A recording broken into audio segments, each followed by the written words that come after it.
¿cómo se llama? Hoy, A ver, empezamos, a ver, veamos cosas. Yo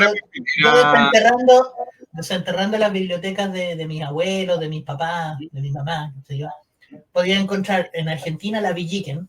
Sí, Pimpinela Escarlata. Claro. Perdón, la Villiquen de Argentina, aquí en Chile estaba Mampato, Peneca, Topaces, ya si queremos para el humor político. Después, ok, todo ese tipo de cosas. Pero, como dije, la Peneca es muy antigua. Yo acá en la casa llegué a encontrar como 2 o 3 ejemplares de Peneca, pero ya de la última etapa que estaban copiando a Mampato, ya Peneca era un niñito parecido a Mampato, que era como la mascota de la imagen de la revista. Y ahí podías encontrar todavía cosas como esta, que esto es una dramatización del Quijote, ¿no?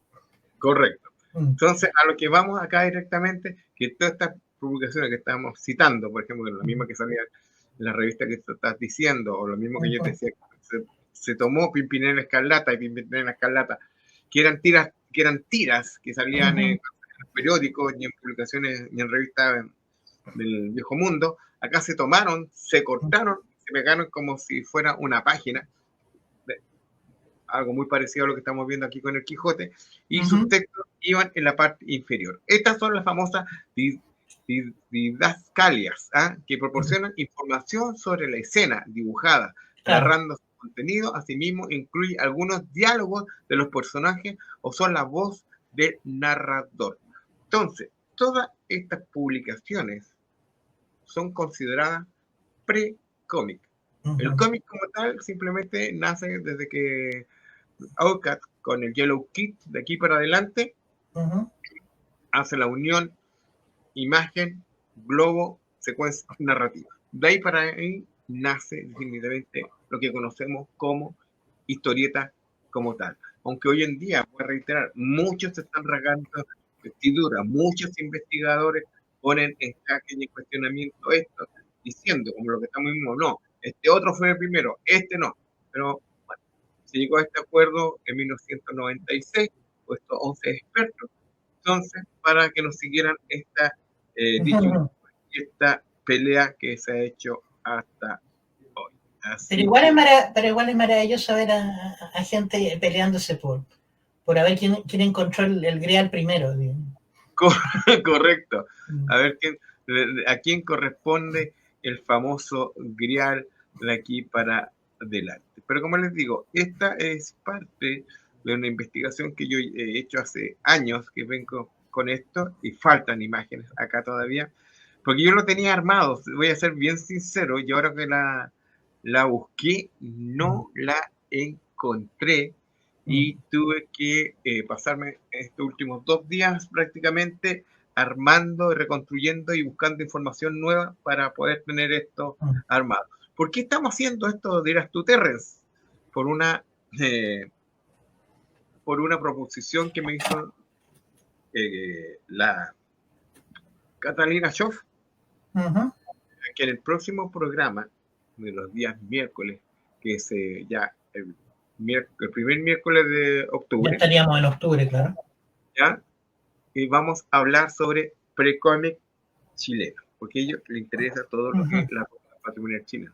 Pero para eso vamos a ir a terreno con la Cata y vamos a ir a distintas partes y fotografiar y grabar muchas de estas escenas para llevárselas a ustedes y hablar justamente de este precómic nacional antes de lo que conocimos. Entonces vamos a ir a distintas edificaciones, museos, iglesias y otros lados para poder tener un día de grabaciones de imágenes para que vamos a tener que editarlas para darlo para ese programa especial que va a ser sobre el precómic nacional. Así que eso es algo que ella me estaba pidiendo.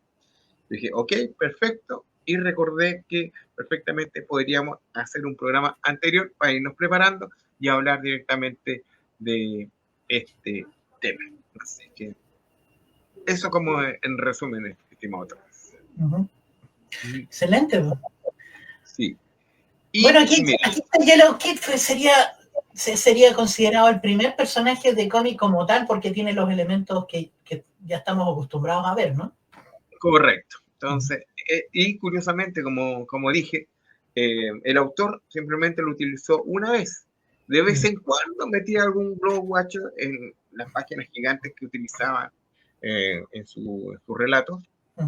Pero acá la unión, palabra, imagen, secuencia, que finalmente tenemos toda una narrativa que va de derecha a izquierda, izquierda a abajo, y tenemos directamente el cómic tal como lo conocemos hoy. Claro. A pesar que es un chiste, porque simplemente es un loro que está metido dentro de, ¿cómo se llama?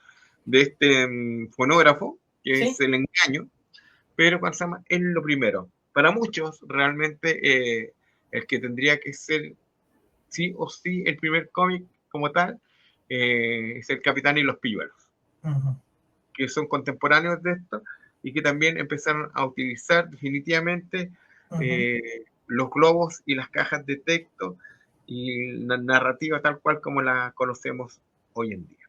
Así que eso. Y un dato curioso, el término prensa amarillista o prensa amarilla, ¿de dónde viene? ¿Viene de aquí? Viene de acá, del Yellow Kid, ya que este personaje apareció en varios periódicos, entre ellos el New York Journal, ¿ya? Entonces, este personaje, que en su camisón, si ustedes ponen atención, en su camisón son los textos que él habla, porque prácticamente es un niño mudo, por lo que se pretendía, pero realmente aquí sabemos que no, que realmente hablaba, porque todos sus textos de diálogo aparecían directamente en su camisón. Entonces, sus pensamientos, lo que él decía, era un personaje muy crítico de la sociedad, entonces, muy ácido, le daba con todo al que se le atravesase, y fue considerado para muchos un personaje amarillista en la manera en que trataba ciertos temas políticos y sociales. Y de aquí viene el término a prensa amarilla. Qué bueno saber eso. Lo sepan. Así que, prensa amarilla, cómics. Entonces, yo creo que muchas veces que ni los mismos periodistas, ni los que trabajan actualmente en los medios, inclusive muchos de nuestra generación, desconocen este dato, que de aquí proviene el término prensa amarilla. Así que, eso. No me cabe ninguna duda que no tiene ni idea. Es más, incluso te apostaría que si tú les dices que viene de acá, no te van a creer. Así. Claro. Entonces, con esto ya nos queda esta línea imaginaria de tiempo, chiquillos, como yo les decía, que a partir del 25 de octubre de 1896, cuando aparece esta publicación por primera vez, entonces tenemos esta línea de tiempo imaginaria, donde hacia la prehistoria tenemos el precómic, desde las cavernas de Altamira, lo que vimos hoy día hasta ahora, y finalizamos con el cómic moderno tal cual como lo conocemos. El manga también ha tenido sus raíces, por lo que vimos, mucho más antiguo de lo que pensamos hoy en día. El término manga también era utilizado por estas publicaciones japonesas antes de que lo tomara Osamu Tezuka con estos ojos grandotes. Y también muchos discuten que los verdaderos precursores podrían ser los japoneses, pero como ya hemos visto, son muchos los que han hecho este intento sin quererlo y han estado, de cierta manera, contribuyendo al mundo de la narrativa gráfica. Y por eso te digo, o sea, cuando dice que los historiadores se pelean, bueno, peleense, porque eso sí, eso los motiva a investigar, pero nadie puede enojarse, nadie debería enojarse si descubres que la rueda es más antigua de lo que tú pensabas, es decir... Correcto. Y lo mismo pasa con cualquier tipo de creación literaria. Si alguien lo hizo antes, qué bueno saberlo, bienvenido sea. ¿Sí? Claro.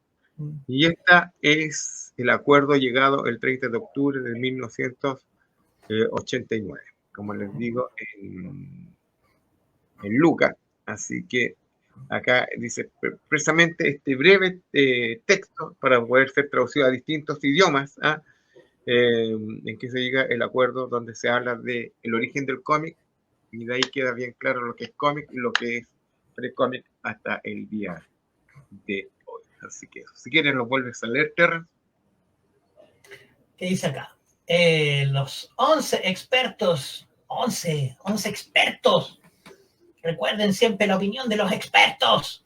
Los 11 expertos internacionales reunidos en Lucca han establecido, por mayoría absoluta y sin discusión, que en 1896 es el año del nacimiento de los cómics como los conocemos hoy.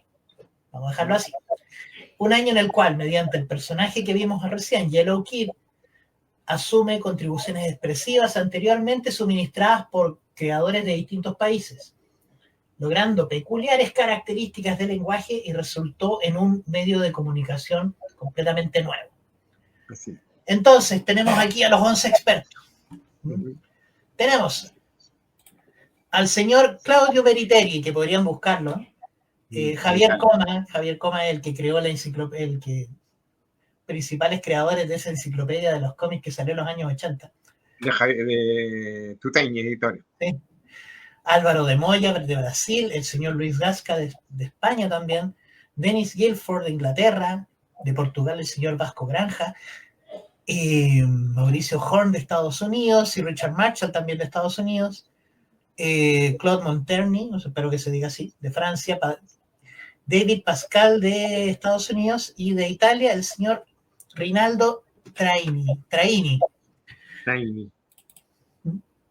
Así que yo me río de la palabra expertos, pero la mayoría de esta gente, si están al nivel del señor Javier Comas, sí, están bien documentados y hay que respetar el trabajo que se hace, pero también como uno respeta el trabajo, uno tiene que decir, bueno, es que y eso es lo rico de la investigación en general, y eso lo hemos visto mucho en los miércoles de dinosaurios, sí, que no importa, o sea, la investigación, la gracia de la investigación es que no se detiene, siempre vas a encontrar algo nuevo y siempre descubres que es más lo que no sabes que lo que sabes, y eso también es fascinante. Así es muy, muy, muy interesante. Pero bueno. Y mira lo que nos dice. No lo sé, Rick, parece arreglado. Mira, yo me burlo, pero no puedo negar que la trayectoria, por lo menos de los que conozco de esa lista. Así que sí, o sea, se llega, mira, y como dice, se llega por convención. Se llega por convención, ya. Por convención vamos a decir que el cómic comienza oficialmente en 1896 con Yellow Kid, porque se dan todos los elementos para crear el cómic con el idioma y la forma de expresar que la conocemos hoy. En este momento la hace el género literario del cómic o de la historieta, o como quieren llamarlo. Todo lo que existió antes son como tienen elementos, pero no está todo, o sea, como todavía vienen de la ilustración, todavía vienen de los grabados, todavía viene de la sátira política, de la pintura, si quieres, pero como historieta, como cómic, en realidad todavía no se forma. ¿Y cuándo se forma por primera vez? 1896. ¿Quién sabe? ¿Quién sabe? A lo mejor algún historiador por ahí en alguna biblioteca escondida van a encontrar algún texto mesopotámico o egipcio y decir, oye, ¿sabes qué? En estas tablillas que estaban guardadas debajo de no sé dónde, se dibujaba y se escribía con texto, con viñetas y con globos. Se podría decir que fue un cómic y nunca más se volvió a hacer. Sí. Así que, mira esto. Así que es muy bueno tener ese tipo de información. Por ejemplo, hay cosas que yo no sabía. La prensa amarillista viene precisamente de Yellow Kid, porque la verdad yo no tenía idea cuál era el estilo de Yellow Kid. No tengo idea de qué hablaba, de qué es lo que hacía. De cierta manera, Yellow Kid era un personaje dentro de otra historia, que después tuvo su propia, ¿cuál se llama?, publicación, su propio espacio, en la cual se criticaba, en cierta manera, socialmente lo que estaba pasando en Estados Unidos, socialmente, políticamente, y todo lo que podemos ver con mente. Entonces, se llama prensa amarillista porque la mayoría de las veces tiene que haber exagerado la nota, con el afán de atraer, es decir. Sí. Entonces. Hay una frase en el periodismo que a mí no me gusta, pero la entiendo la idea. Dice, no permitas que la verdad te arruine una buena historia. Claro. No sé si sea algo tan bueno eso. Sí, y lo que están mencionando acá, es decir, el manga, imagínate, en Oriente, que es otro mundo, es un lugar completamente aislado de Occidente en este momento, que siguen su propio camino, su propia cultura y su propio idioma, obviamente para la ilustración van a seguir otros métodos. Sí. Por eso es tan difícil también, chicos, cuando un occidental, un chileno trata de imitar el manga. Sí. Puedes imitar el estilo, la forma, pero siempre hay algo que falta y es como la cultura. Sí. Algo pasa por ahí, pero sí. Bueno. Así pues, pero bueno. Hemos paseado por pinturas, por vitrales, por esculturas, grabados, de todo un poco. Así que para ver cómo ha sido esta evolución, esta búsqueda y también el invento de la imprenta, gracias a Gutenberg, es lo que hace masiva la literatura al resto del mundo y que después va de la mano con la serigrafía y otros procesos de grabado para que se puedan imprimir estas publicaciones que por lo general eran más baratas y estaban destinadas a la plebe, al lector, al hombre de pie. Entonces, a diferencia de los grandes textos que estaban en los manuscritos en templos, iglesias y otros lugares, resguardados por los monjes, que eran realmente testimonios históricos de todo esto, escritos a mano, pero ya empezaban en cierta manera. No, pues esto era material para que todo el mundo leyera, no son los libros con candado. Correcto. Entonces, es bastante interesante todo esto que hemos visto. Manga con empanada y vino tinto, ¿sí? Sí, así que eso. Así que eso, chiquillos, y recuerden que se nos vienen cositas. Escuchen. Hola amigos, Andrés Villavicencio de la Sociedad. Los invito a que mañana miércoles puedan ver el programa. Vamos a estar hablando acerca de los mamíferos, su evolución y del cuidado parental tan necesario. Cómo desarrollamos algunas capacidades, el apego, dónde viene, cuáles fueron nuestros ancestros. Lo vamos a estar conversando. No se lo pierdan. Va a estar muy bueno el programa de mañana, así que no se lo pierdan. Hola amigos de Mundo Viñeta, más allá del manga y los superhéroes y amigos de LDP Magazine. Estamos en septiembre, mes de la patria. Por ende, nuestro nuevo concurso para que te ganes una polera es muy simple. Simplemente tienes que decirme cuál es un personaje histórico de la revista Topaz, que representa muy bien la idiosincrasia del chileno. Dinos su nombre completo. Además, síguenos a través de nuestras redes de Instagram, LDP Magazine, Mundo Viñeta y por supuesto Play Kingdom, quien nos está auspiciando como siempre con una hermosa polera para ustedes. Así que participa ahora ya.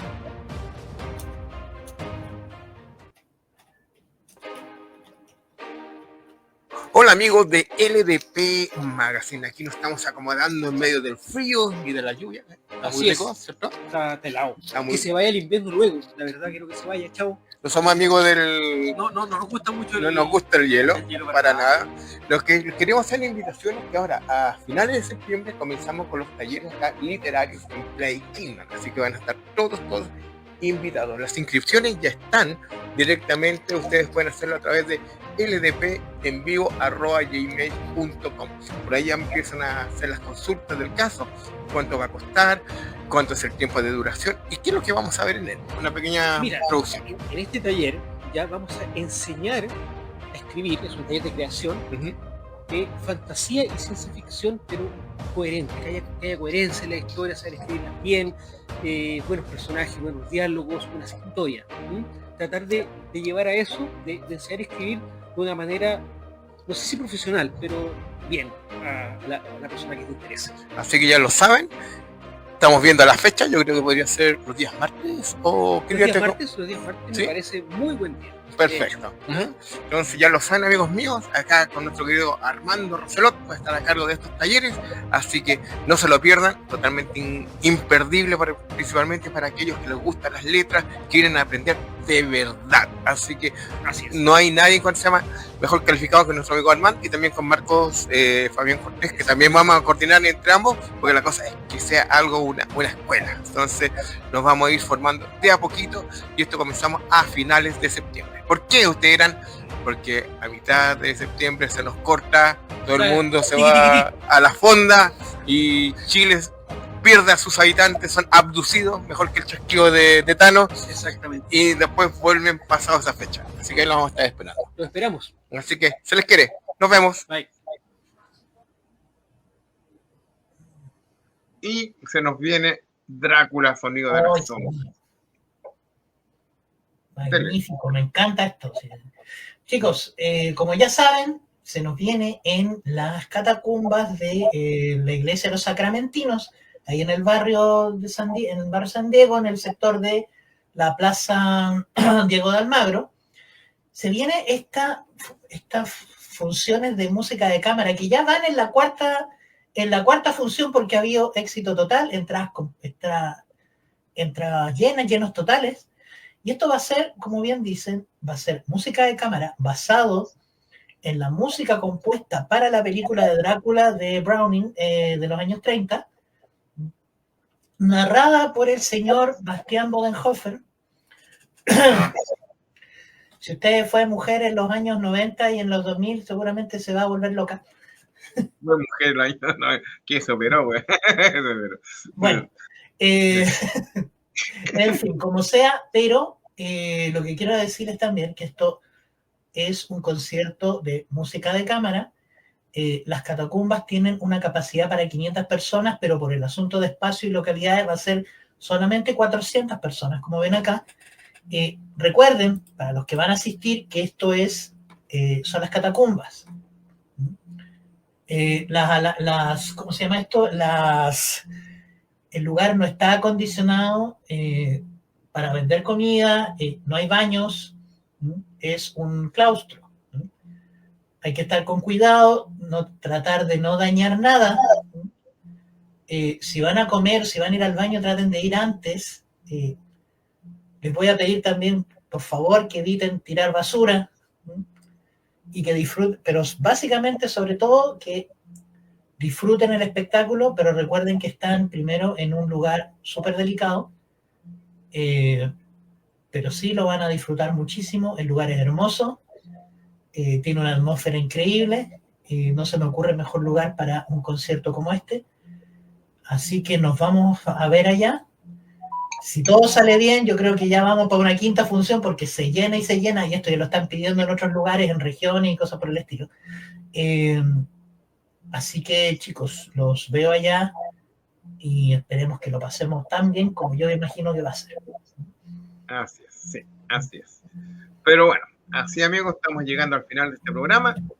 Un gustazo. Mañana vamos a estar con Andrés de The Play Kingdom, transmitiendo este programa dedicado a los miércoles culturales. Así que la idea que con Andrés, que hoy día, primicia, eso no se me va a caer el cassette, pero la idea es que los programas, por lo menos de paleontología y de ciencias, que va a estar haciendo nuestro amigo Andrés, sean desde Play Kingdom y contemos con público, que la idea es que el público participe, pregunte y se empape de cultura directamente. Estamos viendo, va a ser esto una vez al mes, ver la fecha. Comenzamos ya en octubre.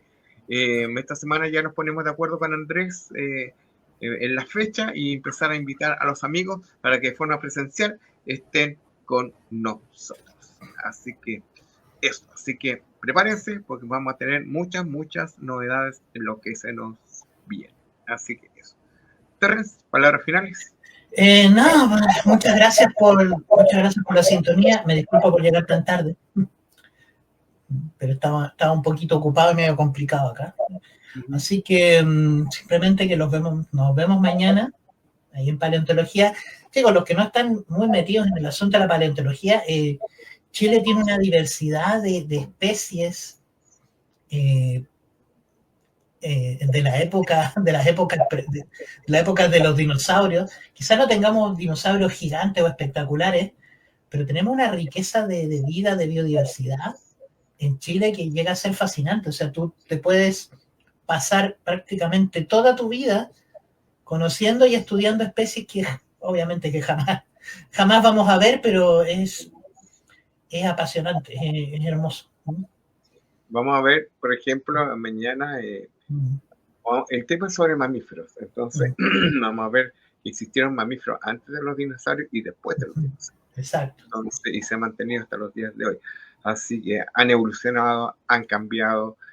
Así que es bastante interesante lo que vamos a ver. Así que eso directamente desde Play King.